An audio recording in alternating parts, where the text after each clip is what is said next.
आगे का विषय करते हैं।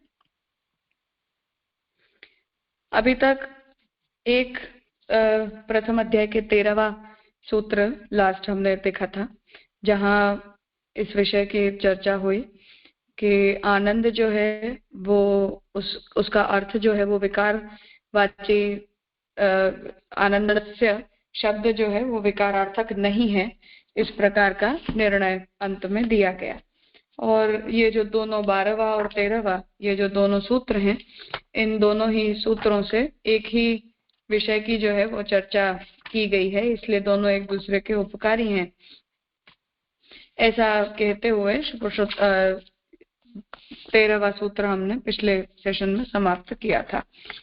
अब आगे जो 14वां सूत्र आ रहा है उसके लिए पुरुषोत्तम जी समझा रहे हैं कि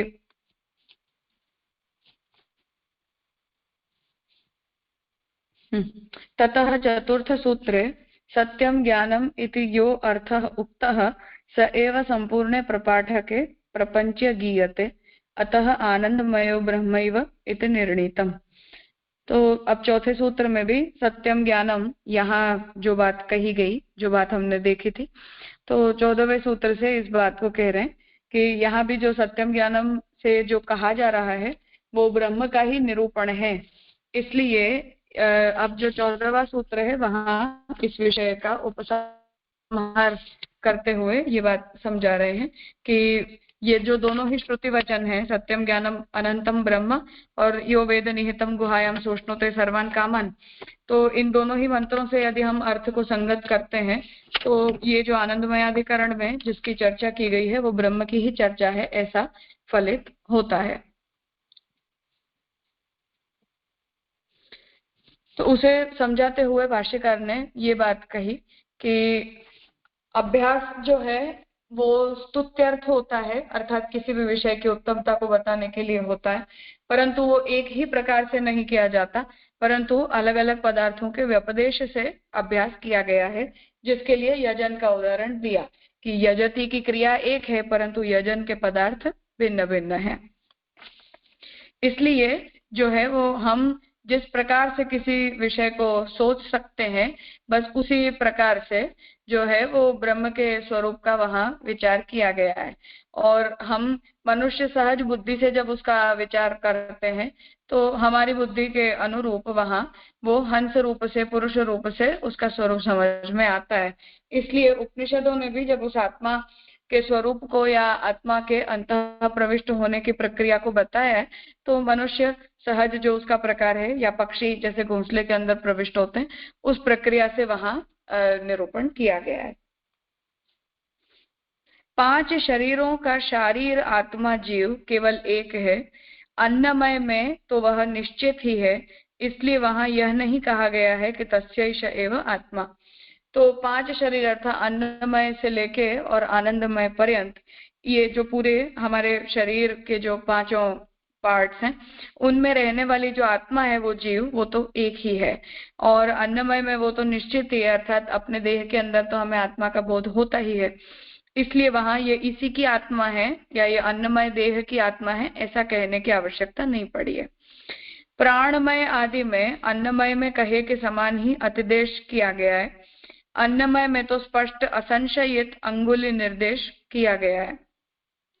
तो प्रत्येक शरीर के अंदर उस आत्मा का जब निरूपण किया जाता है तो अन्नमय में जिस तरह से बताया उसी प्रकार से प्राणमय जो शरीर है उसके अंदर भी उसका अतिदेश किया गया है कि जैसे यहाँ इसकी ये आत्मा है उसी प्रकार से प्राण मन आदि की भी वो आत्मा है।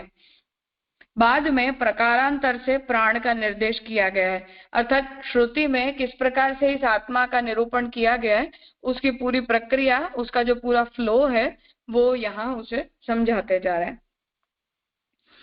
तो बाद में प्रकारांतर से प्राण का निर्देश किया गया है, क्योंकि बल, भोजन, विसर्ग आदि में उसका प्रयोग होता है। तो प्राण जो है उसका निर्देश फिर बाद में किया गया है, अर्थात अलग से किया गया है आत्मा के स्वरूप को समझाने के बाद।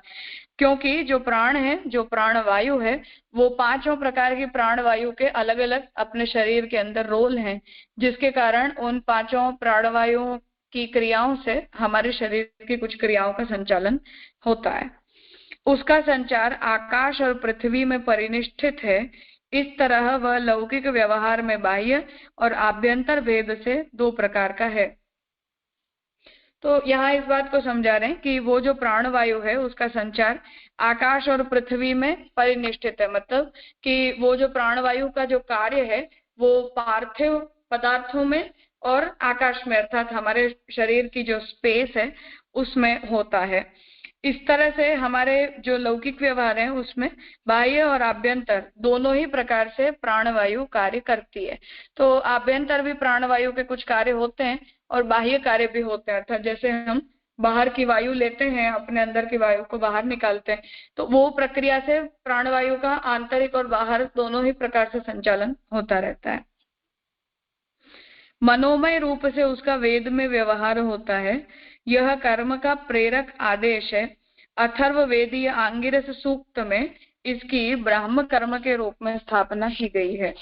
अब मनोमय रूप से जो है वो उस जो प्राण है उनका व्यवहार बताया गया है, और ये कर्म का प्रेरक आदेश है, मतलब कि हम किसी भी प्रकार के कर्म में जब प्रवृत्त होना चाहते हैं तो संकल्प विकल्प का कार्य जो है वो हमारा मन करता है। तो मन जो है वो हमें किसी भी कार्य में प्रवृत्त होने के लिए प्रेरणा देता है, क्योंकि मन जो है वो इंद्रियों का राजा है। तो उस प्रकार से उसका उपयोग है। और अथर्ववेदी है जो अंगिरस सूक्त है उसमें ब्राह्म कर्म के रूप में मनोमय की स्थापना की गई है, क्योंकि प्रत्येक कर्म में प्रेरक के रूप में मनोमय देह का रोल होता है। मनोमय के बाद अनेक प्रकार के यज्ञों के फल विज्ञानमय का उल्लेख है, जहां जलरूप श्रद्धा की स्थापना है। तृतीय अध्याय में इसका विस्तृत विश्लेषण किया जाएगा। उक्त प्रकार के कर्मों से क्रम मुक्ति का विवेचन किया गया है। तो आगे इस पूरी प्रक्रिया को फिर से ब्रह्मसूत्र के ही तृतीय अध्याय में बताया जाएगा, पर यहाँ इस बात को कह रहे हैं कि जो यज्ञों के फल है उनके विषय में विज्ञानमय का उल्लेख है, अर्थात एक एक लेवल्स के ऊपर जो जीवात्मा है वो अपग्रेड होती जाती है।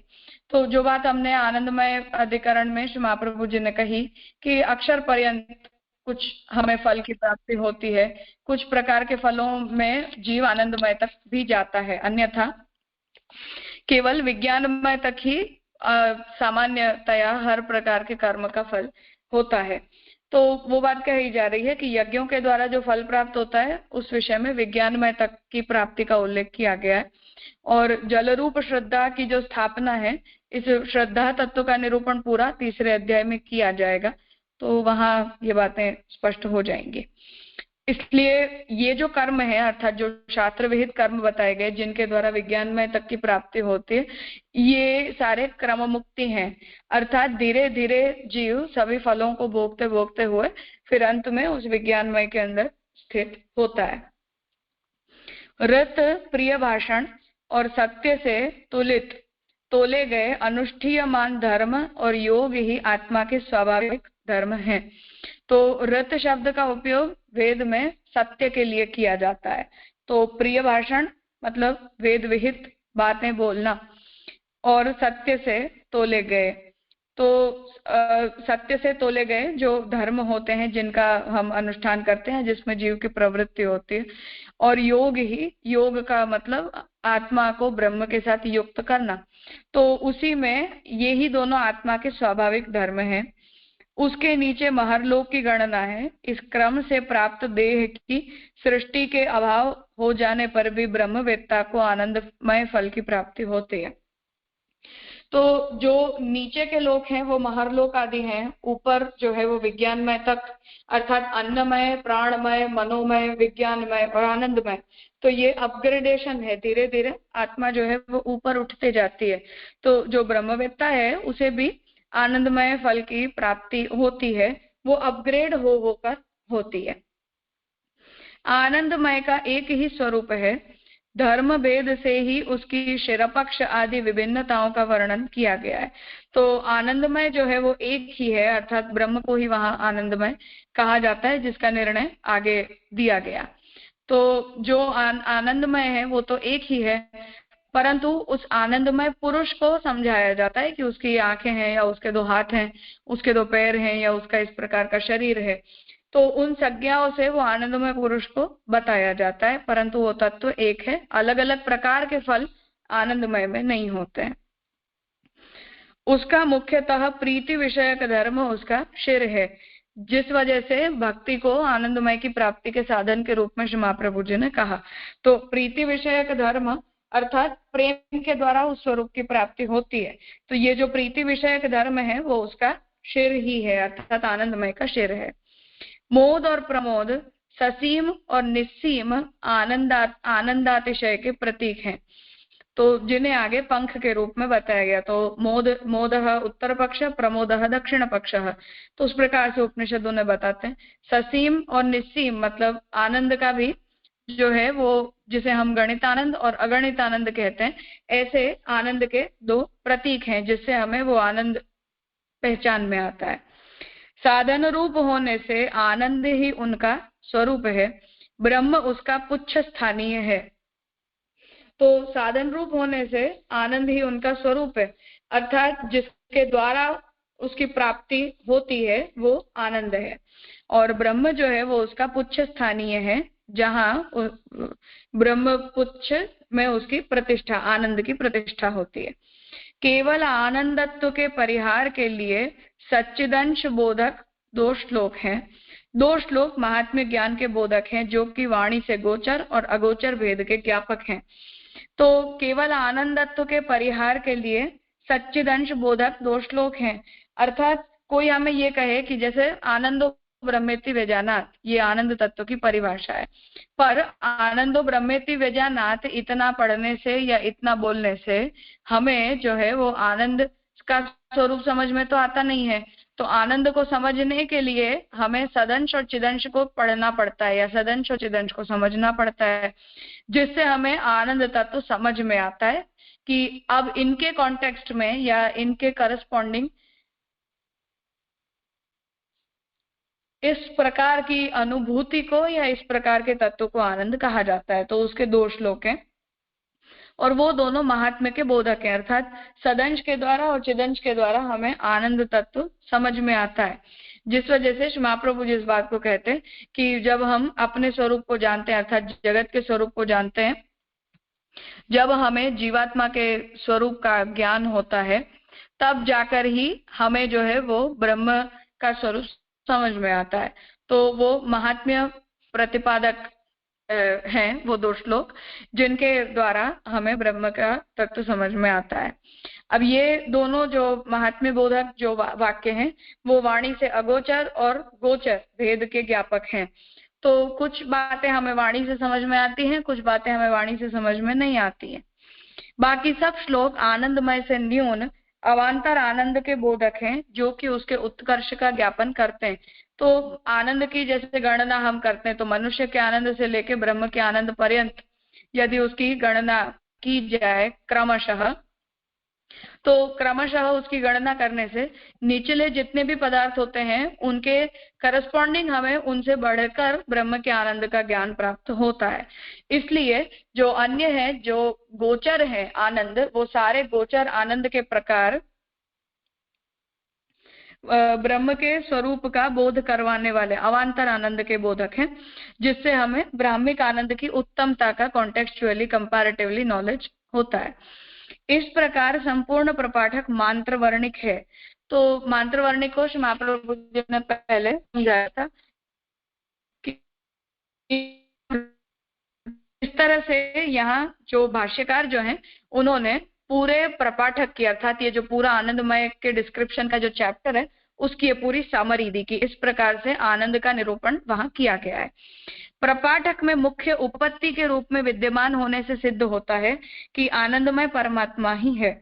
तो मुख्य उपपत्ति के रूप में, अर्थात यदि हम ये कहते हैं कि हर प्रकार के आनंद की उत्पत्ति ब्रह्म के आनंद से होती है, या हम यदि जागतिक आनंद का भी अनुभव करते हैं तब भी वो ब्राह्मिक आनंद की मात्रा होता है, या जो कुछ भी हम अपने आसपास देखते हैं वो सब कुछ उस ब्राह्मिक आनंद का पार्ट है, तो जब भी हम ये बातें बोलते हैं तब हम सभी के कारण के रूप में तो ब्राह्मिक आनंद का विचार करते हैं, उस मूल आनंद को सोचते हैं।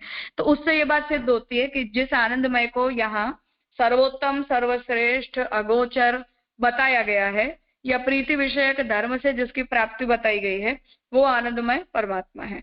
सूत्रस्थ चकार का प्रयोग विधि के विचार की संपूर्णता का बोधक है। तो मंत्र वर्णिक बच्चा गम्यते, तो जो चकार है वो आगे के सारे विषयों को संकलित करते हुए यहाँ इसका उपसंहार करता है, इस विषय को कंक्लूड करता है कि अब इसलिए हमें आनंदमय को परमात्मा विषय समझना चाहिए।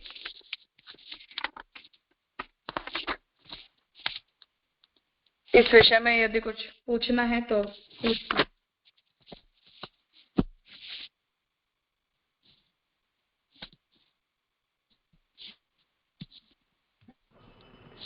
हाँ बोलो सत्यव्रत। हाँ धन्यवाद प्रणाम राजा।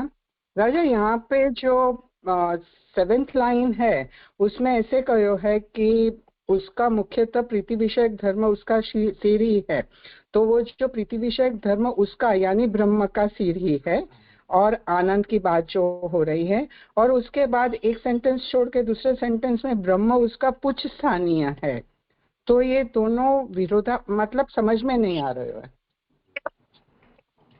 ब्रह्म पुच्छम जगत प्रतिष्ठा, तो ब्रह्म की पूंछ में जगत की प्रतिष्ठा है, अर्थात ब्रह्म की मात्रा में जगत का आनंद ब्रह्म के आनंद की मात्रा में जगत प्रतिष्ठित है, एक मात्रा में, ऐसा उसका तात्पर्य है। ओके, तो ये जो ब्रह्म उसका पुच्छ स्थानीय है, तो वो ब्रह्म की एक मात्रा में पूरा जगत प्रतिष्ठित है, ऐसे समझ लो ना। हाँ बिल्कुल। ओके जी राजा।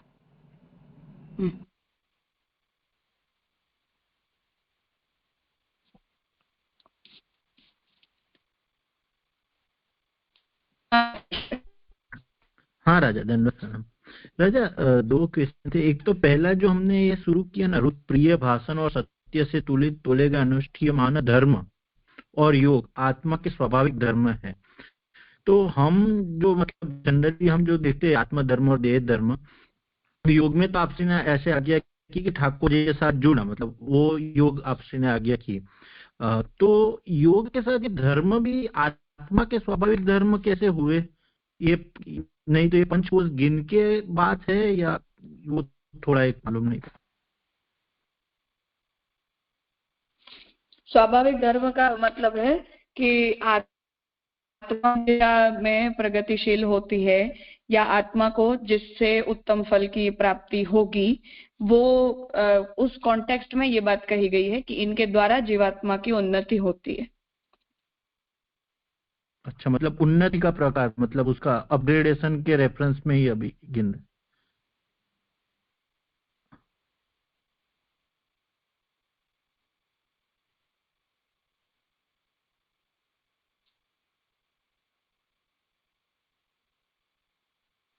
राजा आपका आवाज नहीं आ रहा है। हाँ, मतलब अपग्रेडेशन के संदर्भ में जो जीवात्मा है वो अपने मूल स्वरूप की प्राप्ति कर संदर्भ में। हाँ राजा प्रणाम। और राजा दूसरा ये था कि इसमें जो 2 श्लोक महात्म्य ज्ञान के बोधक है, तो जो हम पूरा आनंदवल्ली देखते हैं उसके 2 श्लोक और मतलब उसके ही रेफरेंस में ये बात है, आनंदवल्ली के रेफरेंस में। हाँ हाँ वही। अच्छा हाँ हाँ राजा। 2 श्लोक मतलब 2 मंत्र। अच्छा, पहला अनुवाक और दूसरा अनुवाक ऐसे। हाँ हाँ हाँ हाँ राजा। और राजा दूसरा प्रश्न, अभी जो बात हुई ना स्वाति बहन के साथ, मतलब इसमें जो ब्रह्म है उसका पुच्छ वाला जो बात हुई, तो जो सिद्धांत मुक्तावली में है कि मतलब द्विरूपम तद्धि सर्वम स्यात् एकम तस्मात् विलक्षण, वो रेफरेंस से इसको समझने का? नहीं, यहाँ उसका तात्पर्य है कि हम जिसके अंदर प्रतिष्ठित होते हैं वो ब्रह्म की एक मात्रा है, अर्थात ब्रह्म का एक बहुत छोटा होती है। तो हम भी अगर उसकी मात्रा है तो हमें होने वाला अनुभव ब्रह्म का ही अनुभव है। ब्राह्मिक कॉन्टेक्स्ट में हमारी जो प्लेसमेंट है वो बताते हुए ब्रह्म को इमेजिन किया जाता है, क्योंकि वो मनवाणी से अगोचर है। मतलब अंश के रेफरेंस में इस तरह से? हाँ बिल्कुल, हाँ। अच्छा, हाँ हाँ राजा, धन्यवाद, प्रणाम।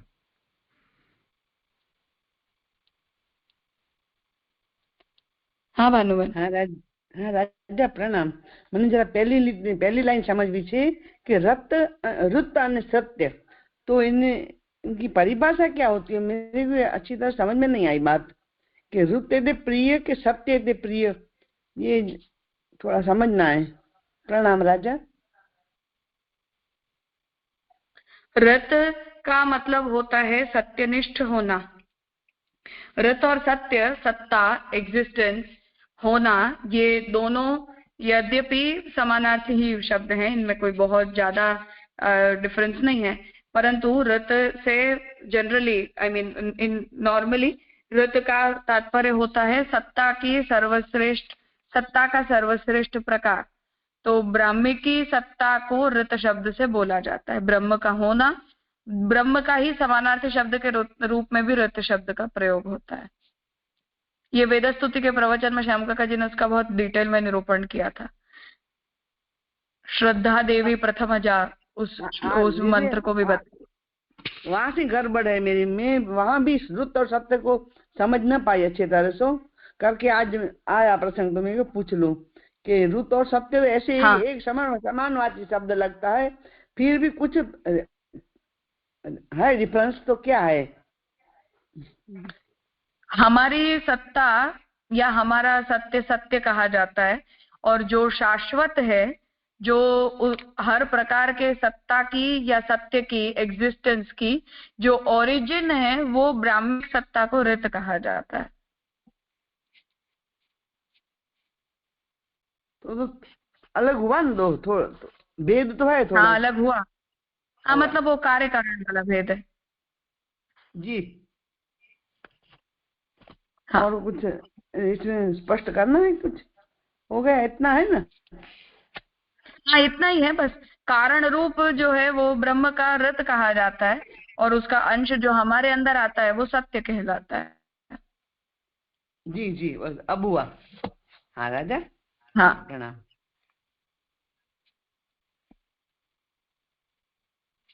हाँ अलकाबेन।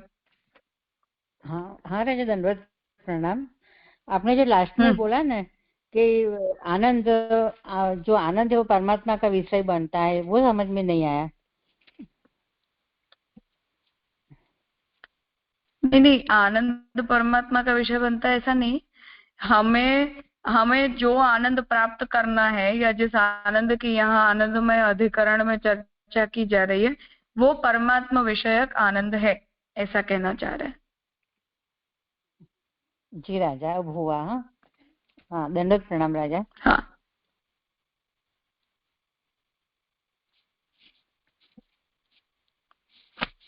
ठीक है।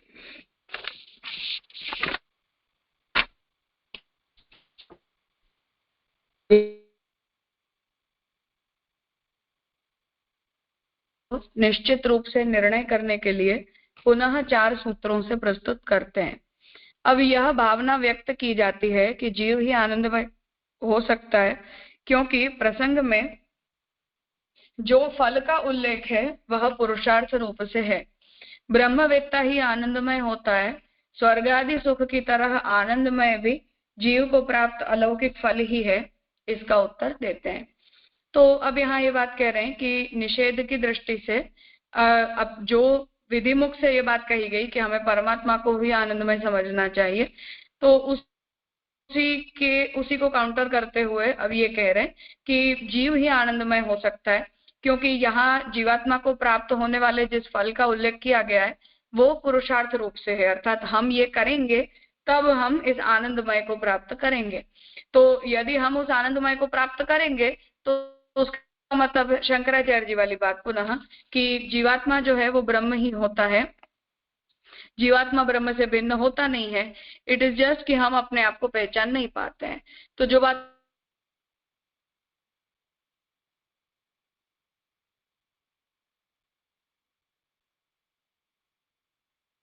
कि हमारा तो ब्रह्म के साथ संबंध है ही, बस हमें वो संबंध याद नहीं है, तो उसी प्रकार से अविद्या को निवृत्त करके उस आनंद को रियलाइज करना है या उस आनंद का अनुभव मात्र करना है। तो यदि हम ऐसा कहते हैं तो जीव ही आनंदमय है, इसलिए उसे उससे अतिरिक्त अन्य किसी तत्व का आनंदमय है, ब्रह्म का आनंदमय है, ऐसा कहने की आवश्यकता नहीं है। ब्रह्मवेत्ता ही आनंदमय होता है, अर्थात हम ब्रह्म को जान लेंगे तो हम खुद ही ब्रह्म हो जाएंगे। ओवरऑल ऐसा तात्पर्य है। स्वर्गादि सुख की तरह आनंदमय भी जीव को प्राप्त अलौकिक फल ही है।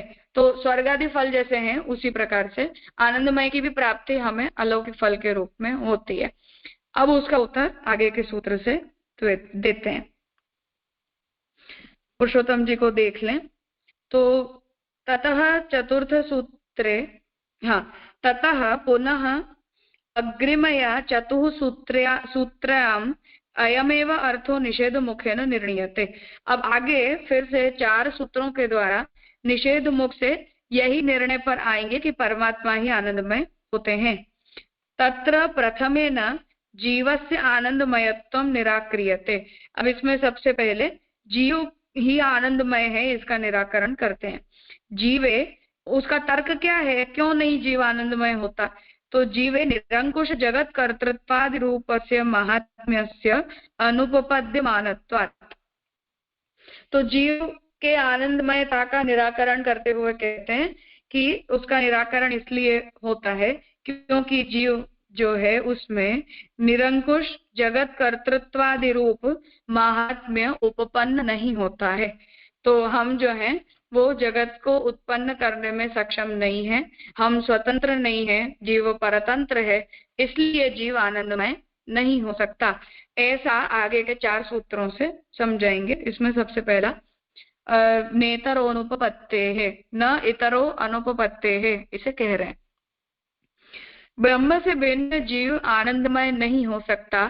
जीव के संबंध में फल रूपता बदलाने मात्र से उसकी आनंदमयता उत्पन्न नहीं हो सकते।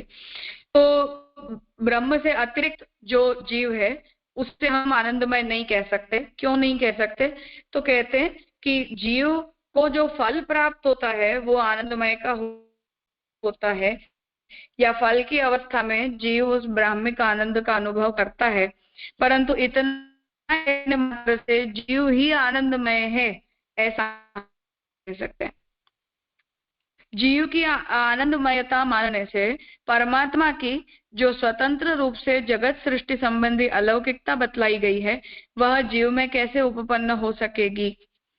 तो इसे कह रहे हैं कि जो जीव होता है उसमें परमात्मा की तुल्य स्वतंत्रता नहीं आती, और जीव जो है वो परमात्मा की जो स्वतंत्र रूप से जगत को उत्पन्न कर पाने का जो सामर्थ्य है वो जीव के अंदर हम उपपन्न नहीं कर सकते, इसलिए जीव आनंदमय नहीं हो सकता।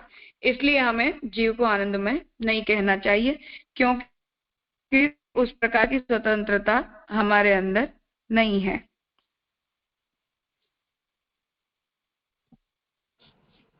राजा पूछ सकूं? हाँ बोलो ना। हाँ, ऊपर जो शंका बताई ने कि जीव ही आनंद में हो सकता है, तो उनकी शंका में जो आनंद जीव को प्राप्त होता है पुरुषार्थ रूप से है, और यहाँ जो उनका निरसन कर रहे हैं कि जीव आनंद में नहीं हो सकता है, तो जो प्रतिपक्ष जो बात कर रहे हैं वो तो आनंद का स्वरूप तो ब्रह्म का मानता ही है ना। तो जो भी पुरुषार्थ से भी उन्हें जो प्राप्त हुआ है, यद्यपि न्यून मात्रा में, वो ब्रह्म आनंद की पूर्ण ब्रह्म की तुल्यता की आनंद मात्रा नहीं है। पर वो है तो ब्रह्म का ही आनंद ना। तो थोड़ा कंफ्यूजन इसके लिए, शंका एग्जैक्टली मैं बराबर समझाऊं और उसका निरसन भी ठीक है या फिर कुछ उसमें ही गड़बड़ है? देखो, शंकराचार्य जी ये कहते हैं कि जीव और ब्रह्म तत्वतः एक ही हैं, अलग है नहीं। अब जब अलग नहीं है तो मुझे तो मेरे अंदर जो है उसे पहचानना ही है, किसी और से कुछ प्राप्त थोड़ी करना है।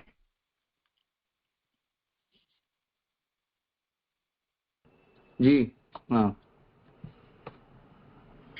और इसलिए ये कह रहे हैं कि इसलिए हमें आनंद में ब्रह्म होते हैं, हम निरंतर होते हैं, हम ब्रह्म को जानते हैं, तब हम आनंद को प्राप्त करते हैं। अगर हमने ये कहा, फॉर एग्जाम्पल, ऐसा पुरुषार्थ पर्यवसायी आनंदमय को मान भी लिया, तब भी फॉर एग्जाम्पल मैंने ब्रह्म को जान लिया, तब मेरे अंदर जो आनंदमयता प्रकट हो गई वो ब्रह्म की इक्विवेलेंट आनंदमयता ही प्रकट हो गई। और अगर इक्विवेलेंट आनंदमयता प्रकट हुई तो फिर जीव और ब्रह्म अलग होते हैं, ये कहने से फायदा क्या? कुछ समय के लिए अलग होते हैं, बाद में एक हो जाते हैं, ऐसा क्यों कहना? ऐसा पूछना का तात्पर्य। बराबर जी, समझा। तो वो ये कहना चाह रहे हैं कि हिडन कैलिबर के रूप में हमें आनंदमयता जीव के अंदर एक्सेप्ट कर लेनी चाहिए, बजाय के हम उसे ब्रह्म का ही एक्सक्लूसिव धर्म कहें। जी राजा। और हम यहाँ ये उनका निरानंद नहीं होता है, जीव के अंदर केवल आनंद का तिरोधान होता है। तो तिरोधान से हम यही कहना चाहते हैं, अभाव नहीं होता है, वो अंदर ही होता है। तो शंकराचार्य जी ये कह रहे हैं कि यदि वो दोनों आनंद अल्टीमेटली एक ही होने हैं तो तत्वभेद बताने की आवश्यकता ही क्या है फिर? जी राजा, स्फुट हुआ। तो अपन तो ये मानते हैं कि जीव अगर ब्रह्मवेत्ता भी हो गया तो उनमें आनंद जो होगा वो ब्रह्म का आनंद ही होगा, पर वो ब्रह्म की तुल्यता में नहीं होगा, और वो भी ब्रह्म की आनंद के ब्रह्म की तुल्यता में जब होगा तब जीव का जीवत्व ही नहीं होगा। हाँ बराबर है। तब फिर वो जीव का आनंद कहलाया ही नहीं जाएगा ना, वो तो एक में हो गए। फिर जहाँ से आया था वहां चला गया। तो जीव आनंदमय हुआ ऐसा तो हम तब भी नहीं कह सकते, क्योंकि जीवत्व तो नष्ट हो चुका है उस अवस्था में। सच्ची बात, हम ये कहेंगे। सही बात है राजा, स्फुट हो गया राजा। हाँ। प्रणाम, थैंक यू।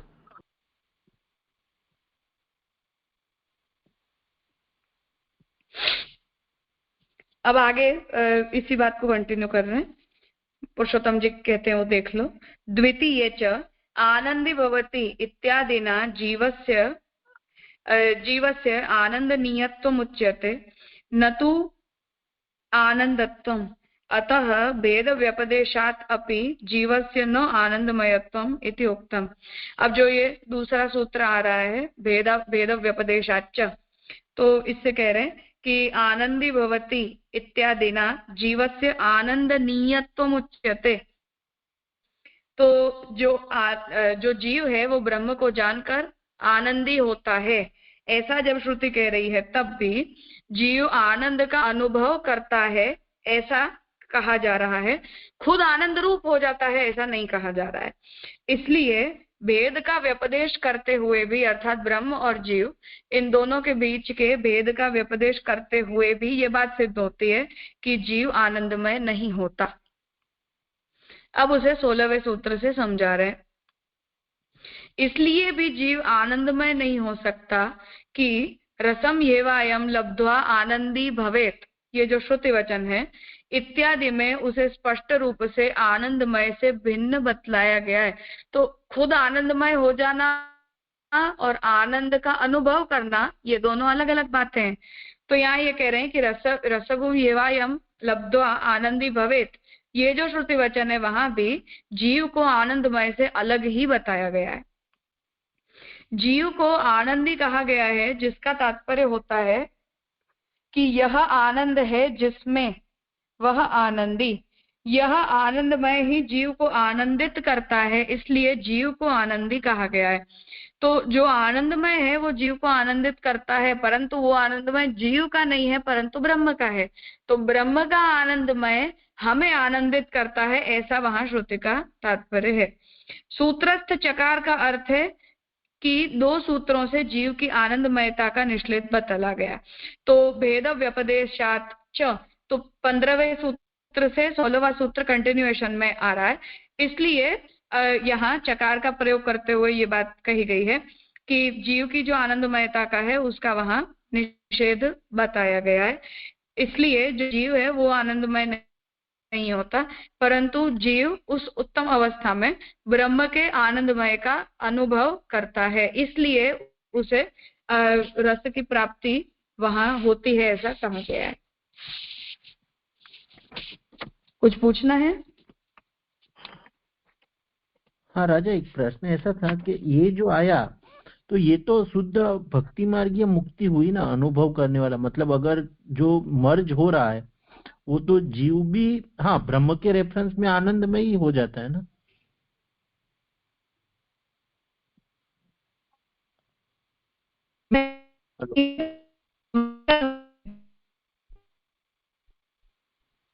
आपका आवाज कट रहा है राजा। अक्षरानंद की प्राप्ति की जो बात है उसे महाप्रभु जी ने आनंदमय कहा नहीं है, उसे तो महाप्रभु जी विज्ञानमय कह रहे हैं। तो मतलब जितना ज्ञान मार्ग की मुक्ति है वो सब विज्ञानमय तक ही रहेगी। अभी हम मतलब परमात्मा आनंद रूप जो हमने देखा उसके रेफरेंस में अभी बात चल रही है सर। हाँ बिल्कुल। अच्छा, हाँ वो राजा ध्यान में नहीं रहा। अच्छा क्लियर हुआ। हाँ प्रणाम राजा।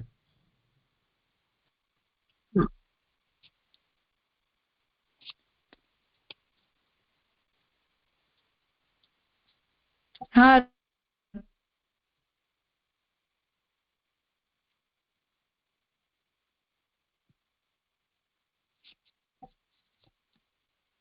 आपकी आवाज सुनाई नहीं दे रही है, मैंने आपको अनम्यूट किया है।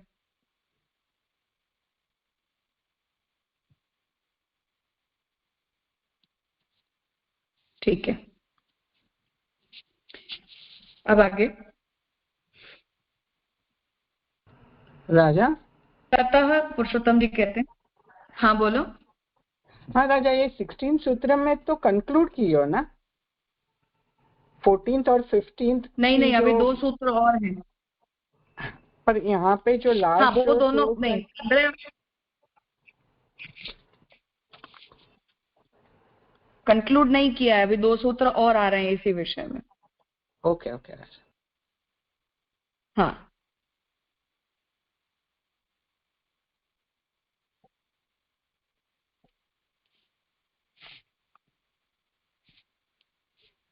બોલો. હા રાજા, હવે સંભળાય છે અવાજ? હા હા સંભળાય છે. રાજા રાજા હું એમ પૂછું છું કે આ આપે જે કીધું ને કે જીવ પરતંત્ર છે તો એને કેવી રીતના લેવાશે?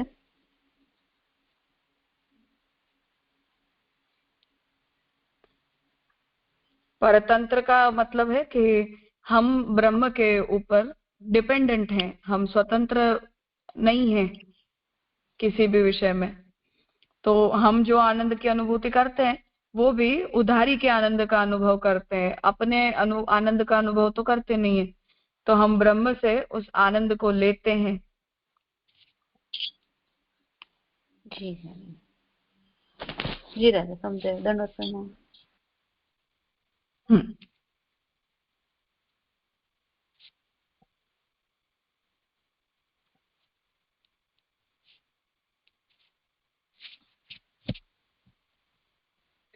ततः तृतीये सो कामयत इति चेतनधर्मस्य कामस्य जयां प्रकृतौ अनुपद्यमानत्वात् आनंदमय इति उच्यते। अब आगे तो उसके कह रहे हैं कि सो करने की कामना इसमें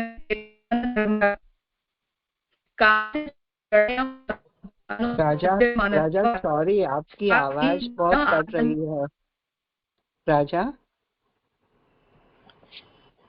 आपकी आवाज बहुत कट गई है, सॉरी। और ऊपर की 3 लाइन छूट गई है पेज 75 पे। नहीं, मैंने अभी सूत्र शुरू ही नहीं किया है, वो तो सूत्र का पूरा ऊपर का वो है ना। अभी तो मैं पुरुषोत्तम जी का वचन देख रही हूँ। ओके। ततः तृतीये सो कामयत इति चेतनधर्मस्य कामस्य जडायां प्रकृतौ अनुपपद्यमानत्वात् सापि न आनंदमयी इति उच्यते। अब क्या प्रकृति को हम आनंदमय कहें, ऐसा यदि कोई प्रपोज करता है तो उसका निषेध करते हुए ये बात कह रहे हैं कि प्रकृति को उत्पन्न करने का ब्रह्म ईक्षण करते हैं, अर्थात इच्छा करते हैं। वो इच्छा चेतन धर्म रूपा होती है, जबकि प्रकृति तो जड़ होती है। इसलिए आनंदमयता का जो गुण है उसे हम प्रकृति में नहीं ले जा सकते। इसका निरूपण अब यहाँ 17वें सूत्र में कर रहे हैं। सांख्य मत की जड़ प्रकृति तो आनंदमय हो नहीं सकती, ईक्षते न शब्दम इत्यादि सूत्रों में उसका निराकरण कर चुके हैं। तो ईक्षण धर्म जो है वो चेतन धर्म है, जिसका स्वीकार हम किसी जड़ पदार्थ में नहीं कर सकते हैं। ऐसा बताते हुए वहां ईक्षते न शब्दम इसी अधिकरण में उसका निराकरण कर दिया था। प्रियमेव शिरः इत्यादि वाक्य में आत्मा शब्द से सत्व परिणाम रूपा शक्ति की कल्पना करते हैं, पर वह उपपन्न नहीं होते, क्योंकि आनंदमय के लिए स अक्सो कामयत इत्यादि में कामना करने का उल्लेख आता है। अब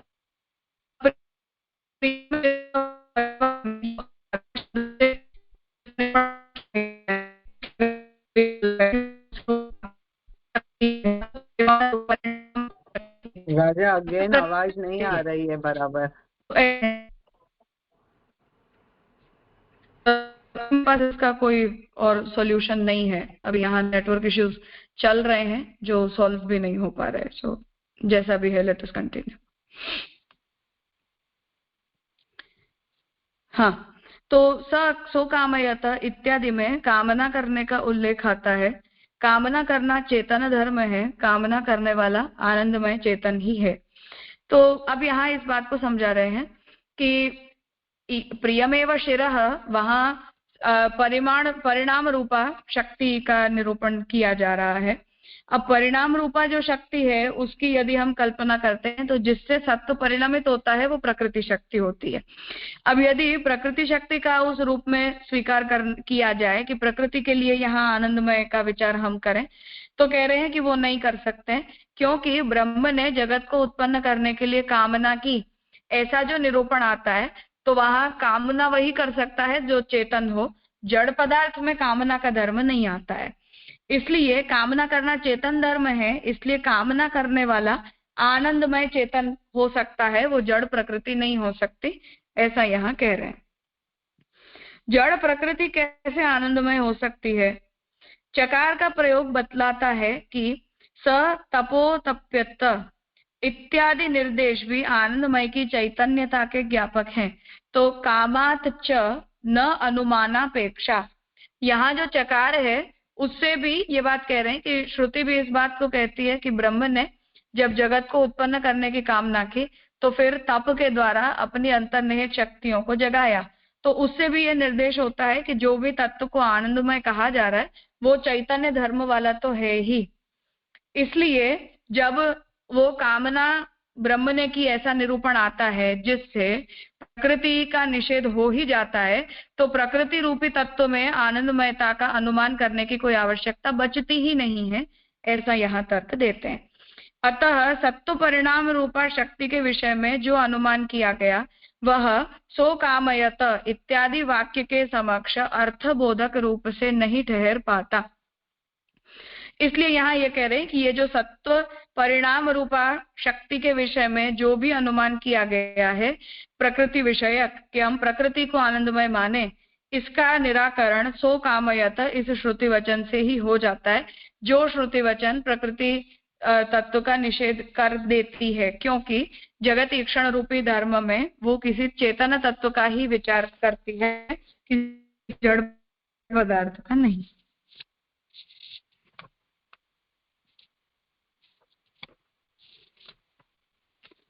कुछ पूछना है इस विषय में? राजा प्रणाम। राजा इसमें हाँ। मतलब जो इक्सन की क्रिया है वो चेतन है, लेकिन जो मतलब जो उत्पन्न होता है इक्सन की क्रिया से सुकाम्यत, तो ये थोड़ा मालूम नहीं पड़ा। मतलब ये ऐसे अभी आया कि जो इक्सन की क्रिया है वो तो चेतन धर्म है, कामना करना, लेकिन जिसकी कामना कर रहे हैं वो जड़ है, ऐसा आया। तो प्रकृति का इसमें रेफरेंस कैसे आया? क्योंकि जो कामना कर रहे हैं तो हम ऐसा समझ रहे कि वो अक्षर है, और अक्षर के बाद प्रकृति देखते हैं हम, तो इसका रेफरेंस प्रकृति से थोड़ा ख्याल नहीं आया राजा। जैसे प्रियमेव शिरः, जिसका प्रियता जिसका शिर है, जिस शरीर के रूप में जिसे श्रुति ने निरूपित किया, जिस पुरुष को, कि जो इन सभी वस्तुओं को धारण करने वाला है, वहां से ये समझ में आता है कि आत्मा शब्द से हम सत्व परिणाम रूपा किसी के जिसके द्वारा कोई पदार्थ परिणमित होता है, जैसे अब वो सत्व के रूप, सत्व परिमाण वाली, परिणाम वाली शक्ति तो प्रकृति है, जिसमें से कुछ पैदा होता है, जिसमें से कुछ बनता है।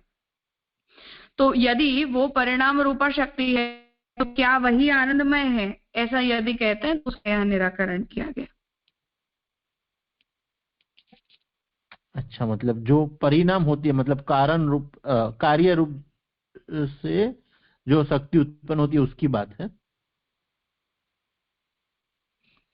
जिस शक्ति के अंदर परिणमित होने की कैपेसिटी है वो शक्ति। तो जैसे हम सर्वभौम सामर्थ्य रूप में माया कहते हैं, वो रेफरेंस प्रकृति ही। सत्व किससे परिणमित होता है? प्रकृति से होता है। तो यहाँ यदि किसी भी वस्तु के अंदर परिणमित होने का सामर्थ्य है तो वो प्रकृति है।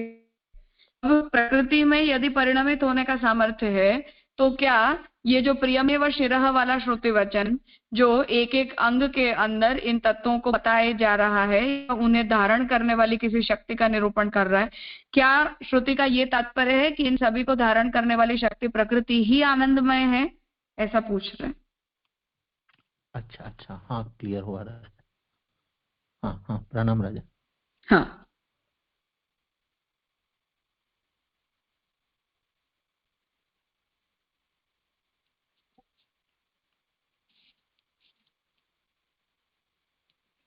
और कुछ?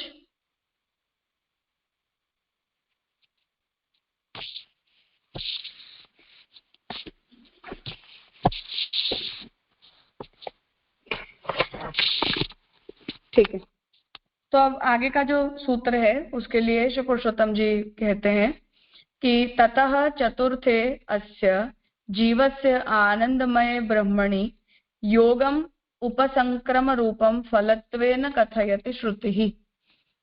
अब जो ये चौथा सूत्र है उसमें जीवस्य आनंदमय, जीव आनंदमय होने से, ब्रह्मणि ब्रह्म में, योगम उपसंक्रम रूपम, अब जो जीव है वो यदि आनंदमय होगा तो ब्रह्म के साथ ब्रह्म में उसका योग उपसंक्रम रूप फल होगा।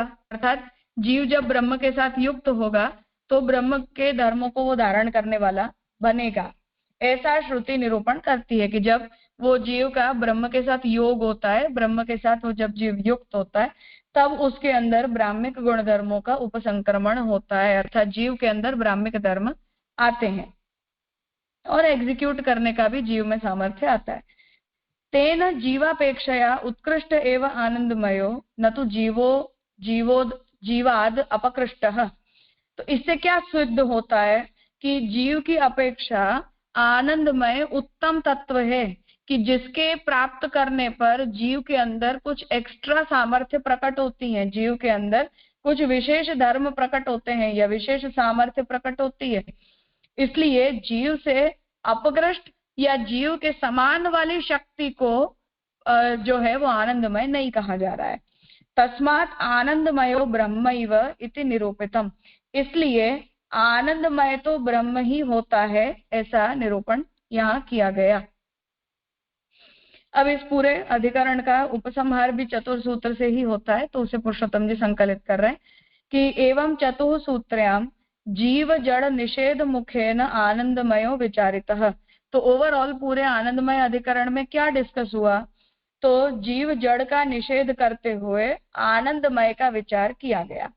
एवं अष्ट सूत्रानंदमय से ब्रह्मत्वे साधिते, इस प्रकार 8 सूत्र वाले इस अधिकरण के द्वारा आनंदमय को ब्रह्म के रूप में सिद्ध करते हुए निरंकुश जगत कारणत्वम तत्रैव, जगत को उत्पन्न करने वाले निरंकुश, किसी भी के ऊपर डिपेंडेंट तत्व न होते हुए स्वतंत्र तत्व के रूप में ब्रह्म ही सिद्ध होता है।